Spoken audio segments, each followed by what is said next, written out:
Dijonai Carrington threatening to sue.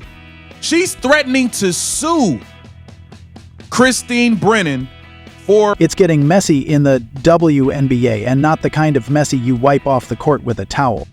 Because now, it's not just about basketball anymore. It's about lawsuits, books, and a whole lot of drama. Dijonai Carrington just came out swinging at Christine Brennan. Dewana Bonner backed her up like it was Game 7. And fans are glued to their screens like, did that just happen? The craziest part is it's all over a book that hasn't even hit the shelves yet. But what's inside that book? Well, it's enough to make the entire WNBA start holding press conferences and calling lawyers. If you're excited for the book, write "can't wait" in the comments, because so are we. It all started with one name, Christine Brennan. Christine Brennan wrote the big-time book about Caitlin Clark, and she's on a complete media tour. We all know she is a respected sports columnist and now author of the most anticipated WNBA book in recent memory. Her book, named On Her Game, all about Caitlin Clark and the WNBA drama, is dropping July 8th. Or right now, promoting that book, pretty much dropping bombshells about the WNBA with their handling Caitlin Clark. It's already setting the league on fire, because word's gotten out about what's inside. I cannot wait to get my hands on this book. I might need to hug Christine. And apparently Christine didn't hold back, especially when it comes to the infamous eye poke incident. That moment from the playoffs when Dijonai Carrington allegedly poked Caitlin Clark in the eye and smirked. That one.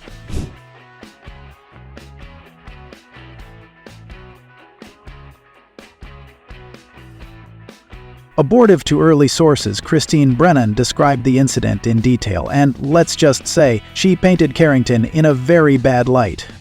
Not only did she write about the poke, but she allegedly accused Carrington of doing it on purpose. Let's rewind. Back during the regular season, the Indiana Fever played the Dallas Wings. And during that game, Dijonai Carrington reached up to contest a pass and ended up jabbing Caitlin Clark in the EYE. Clark grabbed her face. The footage went viral. And fans clearly weren't buying the accident story. But you know what made it worse? Well, later in the game, cameras appeared to catch Carrington laughing with teammate Marina Mabry. They even made a TikTok mimicking the scene. Afterwards, it looked like there was later on in the game they caught you guys laughing about it? No, I just told you I didn't even know I hit her, so I can't laugh about something I didn't know happened. That clip spread everywhere. And suddenly, Carrington had a reputation as a dirty player, a cheap shot artist, a so-called serial attack. But things got even messier after the game, because Christine Brennan did what reporters do. She asked Carrington about it. Directly. And to hit her in the eye, and if so, could you just, or if not, either way, could you talk about what happened on that play? I don't even know why I would intend to hit anybody in the eye. That doesn't even make sense to me, but no, I didn't. I didn't know I hit her, actually. Now this is where the drama starts.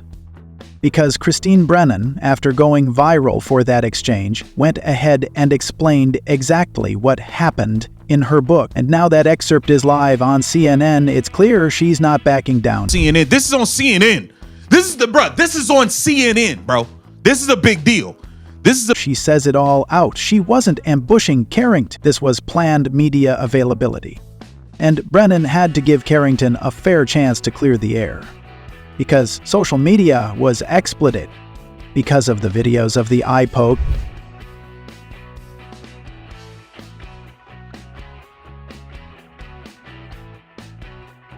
And the clips of Carrington and Mabry laughing. Real quick, please. Ow! Oh, I'm sorry.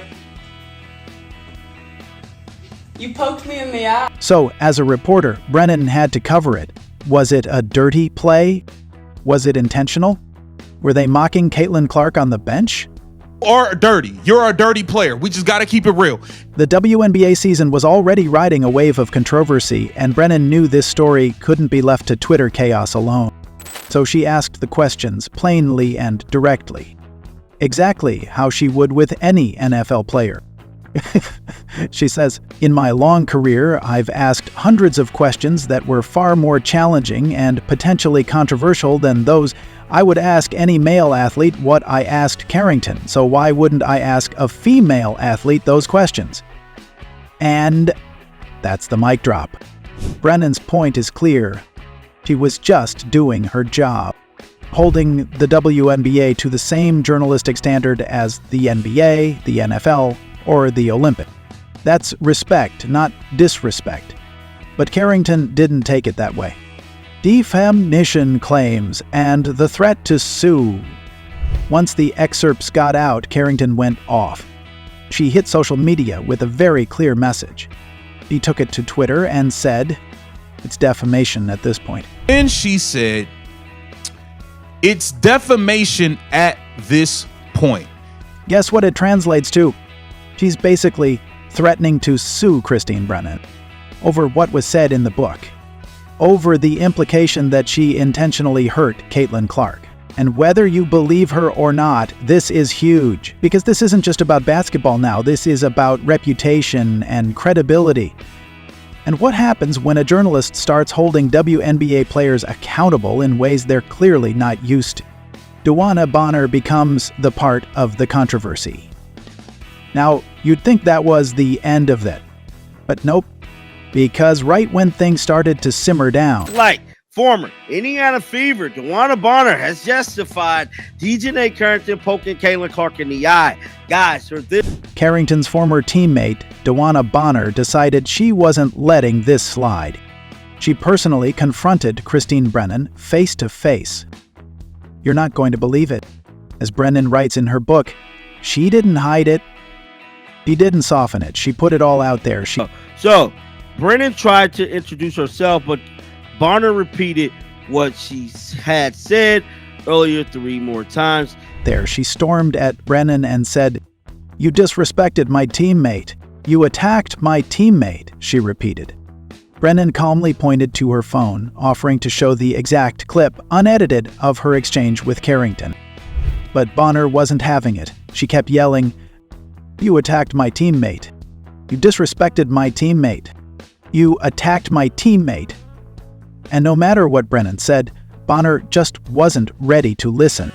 So Brennan didn't back down either. She didn't pretend it didn't happen. She put it in the book. Because, as she explains, this kind of player versus reporter tension happens all the time in high-stakes men's sports. NFL players, Olympic stars, no big deal. But this felt like something else. A subtle abuse of power. A star athlete trying to silence a journalist for doing her job. And Brennan wasn't going to let that slide under the rug. She even texted head coach Stephanie White shortly after the incident to give her a heads up. "Your players are mad at my questions. Happy to discuss anytime. My questions gave Dijonai a chance to clear the air on a controversial topic. It was Journalism 101. White responded an hour later, professionally and briefly, saying, "Thanks for the heads up," and that was it. But for Brennan, and for anyone paying attention, wow, the most unprofessional thing you could possibly think of. A history of heat. Now here's where it gets even deeper. This isn't the only controversial excerpt in Brennan's book. In fact, Brennan had already dropped stories involving Carrington and Nalisa Smith, stirring even more drama. Brennan's interviews, her access, her insights, they're pulling back the curtain on the WNBA's not-so-squeaky clean image. Dijonai Carrington threatening to sue. She's threatening to sue Christine Brennan. Called for Christine Brennan to be moved entirely after her line of questioning. Because in their view, she crossed the line. But did she? Or is this just what real journalism looks like when it hits a league that's not used to this kind of national spotlight? A book that hasn't even dropped. A player threatening to sue. And a journalist being called out just for asking questions. I mean, you can tell, you can listen to her, there's plenty of interviews, she's a professional. And somewhere in the middle of it all, Caitlin Clark, with a bruised eye and a whole league trying to figure out how to handle her fame, If this is what we're seeing before July 8th, you better believe the day that book hits the shelves, it is going to be wild and chaotic. And we'll be right here breaking it all down. Till then, subscribe to the channel and write "can't wait" in the comments if you are impatiently waiting for the book. See you next time.